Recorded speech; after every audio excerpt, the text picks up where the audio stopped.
Chapter 9. B for basement.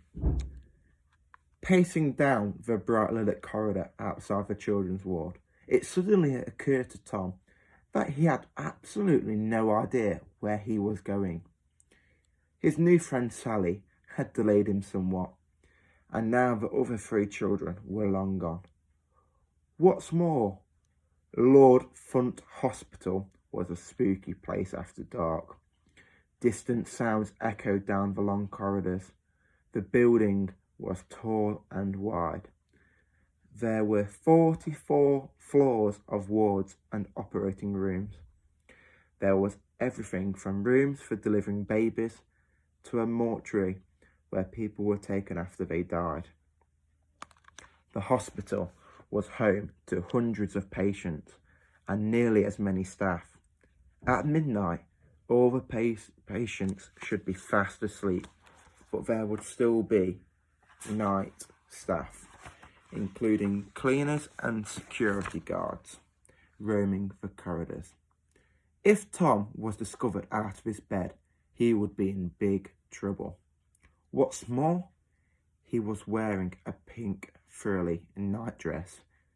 If anyone was to see him, he would have some serious explaining to do. Tom looked to the direction signs on the wall, which weren't much help as letters had fallen off. Entrance and exit had become N and IT. Accident and emergency was now cider. Reception simply read PO. Surgery now read SUER. Radiology had become RAD, whatever that was. Administration was now MIN-T. Theatre was HEAT. Children's ward simply read WAR, which might not be such a bad description of what it was like in there. And rehabilitation had changed into HAB it on, and physiotherapy had become HOT, HEAP, and X-ray had simply become Ray. See, if you were looking for a man called Ray, all you had to do was follow the arrow. But there was a sign that read IFS, which Tom guessed must have been lifts, LIFTS. At some distant point in the hospital's past, so he followed the arrow. When he reached the lift, Tom noticed that the arrow above the large metal shiny door was descending rapidly. He guessed it might be the three children travelling down. The boy watched as the arrow swung all the way down to B, the basement. Tom gulped. It was bound to be dark in the basement, and Tom hated the dark. What's more, the thought of bumping into the porter flashed through his mind. What if Tom felt a hand on his shoulder to stop him? And when he looked around, it was a terrifying looking man staring back at him.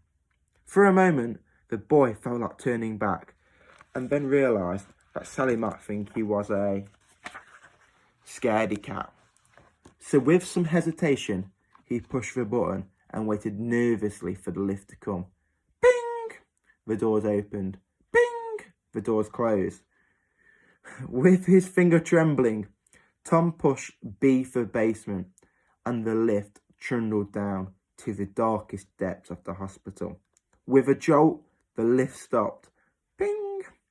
The doors opened, and Tom stepped out into the darkness. The boy was now alone in the basement of Lord Front Hospital. His bare feet felt the cold, wet concrete beneath him. Above him, on the ceiling, was a strip of fluorescent lights, though most had blown, meaning it was all but pitch black down here. Ping! Tom jumped. It was just the lift doors closing after him. The sound of water dripping from pipes echoed along the corridor ahead of him. Slowly, Tom made his way along it.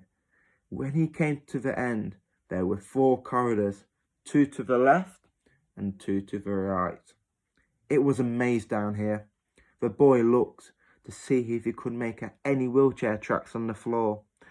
It was hard to see anything with so little light, so Tom bent down to study the floor.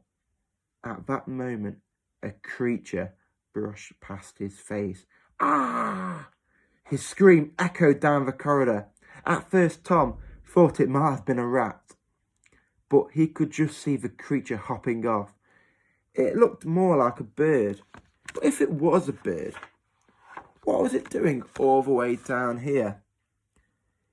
In the dirt of the floor, Tom could see some tire marks heading down one of the corridors on the right, so he followed them. After a few paces, he could feel the stale air in the basement becoming warmer. Just up ahead was a giant furnace where the hospital's waste was being burnt. Not far from that, Tom saw a huge basket on wheels. He looked inside. It was full of laundry. Above it was a small hatch. Just then, more bed sheets tumbled out of the hatch and fell into the laundry basket. The boy realised that this must be the end of the chute leading down from the wards above. Every few paces, there were doors and more corridors. Tom followed the tyre tracks as they snaked their way through the basement. The tracks led onto a corridor that was pitch black.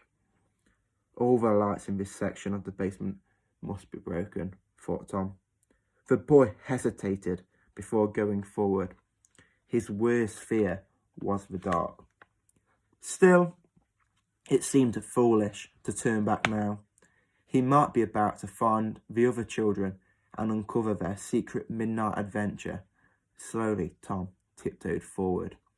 Soon it was so dark that he could not see his own hand in front of his face. Now he had to grope along the damp walls to find his way. Just then, clang!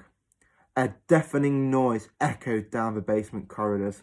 It sounded like a heavy metal door being shut. Tom wondered who else might be down here with him. The porter. Frozen in fear, the boy stopped dead. He listened and listened and listened. But now all he could hear was silence. A deep dread all but swallowed him up. Although he stood still, he felt as if he was running or falling or drowning. Tom realised that coming down to the basement alone was a terrible mistake. He had to get out of here. Right now, he began to retrace his steps. But in a panic, he lost his way. Soon, he was running barefoot down the corridors, the pink frilly nightdress flapping as he went. Out of breath and still feeling woozy from that cricket ball hitting his head, Tom stopped for a moment. Then he felt something grab his shoulder. He turned around. It was a hand. Ah! He screamed.